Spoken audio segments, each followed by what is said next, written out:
Welcome to Man Does Tech, where I solve the problems you didn't even know you had. In this video, I will explain how to program your Acura TL key fob. First, gather all your key fobs, including any new ones. Make sure your car battery is fully charged to avoid interruptions during the process. This programming sequence involves a few simple steps performed from inside your vehicle. It's a straightforward process that you can easily do yourself, saving you a trip to the dealership. Now let's get into the steps.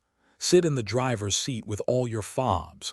Turn the ignition to the on, or position 2, then immediately turn it off. Within 5 seconds, press the lock button on your remote. Repeat this entire sequence 3 more times. This action signals the car's computer to enter programming mode, preparing it to accept new key fob signals. Hey everyone, if you're finding this guide helpful, please hit that like button and subscribe for more useful tips. Quick recommendation: if you're looking for a great way to relax after programming your key fob, check out the new Kindle Paperwhite. It's perfect for reading anywhere. You can find the link for the Kindle and other great deals in the description below. Now, let's get back to the video.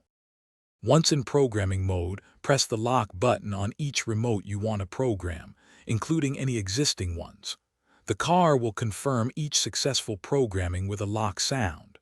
After programming all fobs, turn the ignition completely off to exit the mode. Finally, test every key fob to ensure all functions like locking and unlocking work correctly. You're all set. Thanks for watching. If you found this helpful, don't forget to like and subscribe.